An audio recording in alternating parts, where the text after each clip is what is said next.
Hey, in this video, I go through what are the things that you had to do in order to find a solution for a specific problem that you have found out. If you're working in building products, if you're working in building some kind of solution for some potential customers, there's always the saying that you always have to identify a problem from a specific customer set and define a solution for that problem. If you are in that path, you're potentially having a potential good business or a potential good product that customers would love. And if you have worked with products, you probably know that the only way for customers to start using your product is if you are actually bringing them value.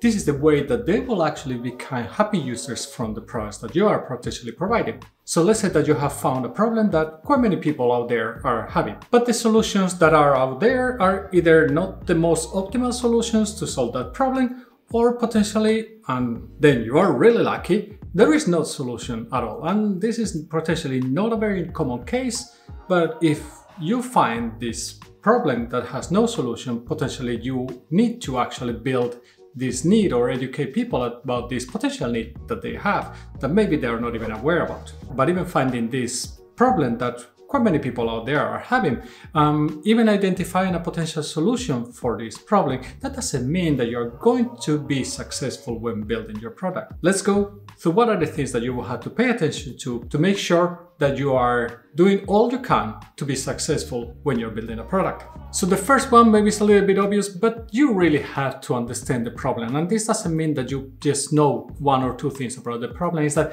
you really take a deep dive on what this problem means and what it means and how it affects the customers. Potentially looking into what are the workflows that they are following and how they are solving the problem at this point. Meaning, is there any kind of competitors?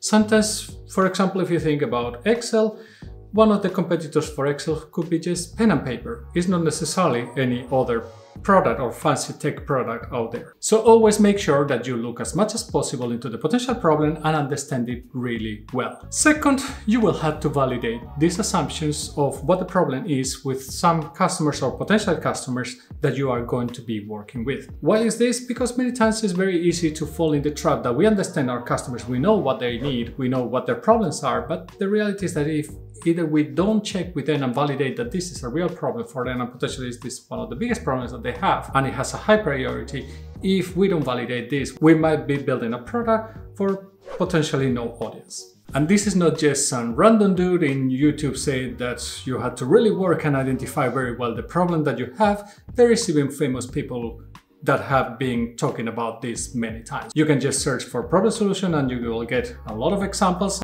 And if not, there is this quote by Einstein that maybe it will convince you. If I had an hour to solve a problem, I spend 55 minutes thinking about the problem and 5 minutes thinking about the solutions. And of course, my battery just died, so hopefully the light and the setting is pretty much similar to what it was earlier on. So then when you're thinking about the solution, what you had to do typically is that you're going to organize some kind of workshop where you try to figure out what are the different potential solutions that are going to solve this problem. Probably the correct term is not thinking about the different solutions, but potentially the different features that will build this unique solution that you want to provide for your customers. So how you are typically going to work with these ones is that you want to sit down with your team, whoever is in that team that is finding the solutions. Typically, you're going to have your product manager, your product designer, probably some kind of tech lead, maybe somebody else.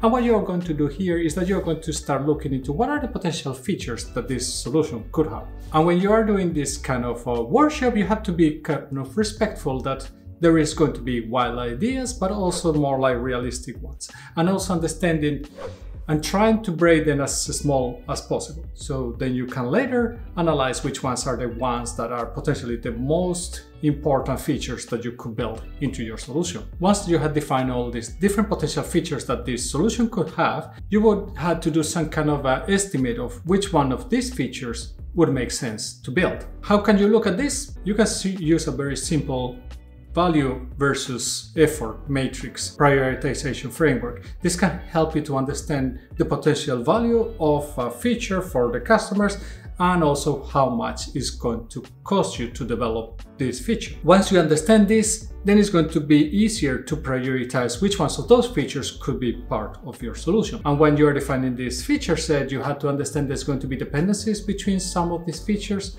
So There are going to be features that depend on others, so if you are not building the first one, there's no point to build the second one, and the first one on its own might not bring any value to anybody. So those are things that you have to understand, and of course with practice, if you don't have it, it will help you a lot to see how these things relate to each other. Another one that you probably want to take a look into is do some kind of a business case. And I'm not talking necessarily about a very heavy business case, but have a way to measure the potential impact of building this product for a specific customer base. Especially if you are looking into an existing product and you have a ton of ideas floating out there, it would be interesting to understand who is this going to be affecting, what is the potential market that we are going to potentially gain, or are we providing more value to our existing customers? So just like a light version of a business case or pitch deck, whatever you want to call it, where you can actually measure a little bit how this is going to be impacting your customer base. So then the next one that you had to take into account or you want to perform is that you want to test some kind of prototypes or mock-ups with the potential customers that are going to be using this feature or this product. In the first part, I talked that you had to validate the problem,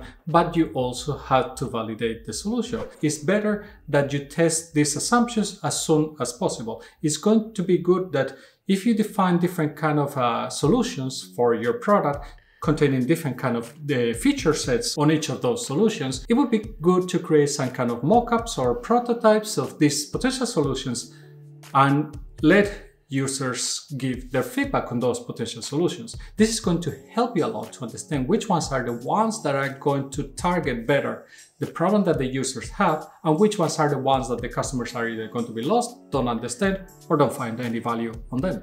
Some of you might recognize what I'm talking about here as the triple diamond design process.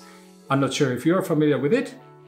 If you know it, let us know in the comments, and if you don't and you want to know what this triple diamond design process is all about, let me know in the comments below if you would like to see a video about it. Now you have understood your problem, you have validated your problem, you have potentially built different solutions for that problem, validate them with the customers, you have to now go and define what is your MVP.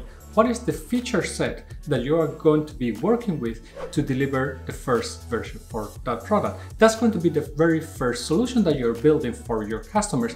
It doesn't have to be a full-blown solution for the problem. What you want to be able to validate here is that you want to release it as soon as possible to as many customers as possible to validate with them and get feedback early on the development and see how this could be moving forward in the future. When you're doing the testing of the prototype that I talked about earlier, typically you are doing this with a smaller group. You want to also be able to test your MVP with a larger group, and you want to always move in an iterative way, that you are always gathering feedback from customers, from the problems, gathering feedback on validating those problems, proposing some solutions, validating those solutions with some customers, and then moving into defining some kind of, again, different type of MVP that it helps you to incrementally deliver more value to your customers and evolve your product in the direction that you want to see it in the future to solve that original problem that you have been thinking about.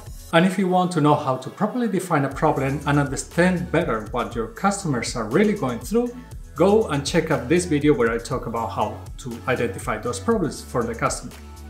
I will see you in the next video, and remember, stay safe.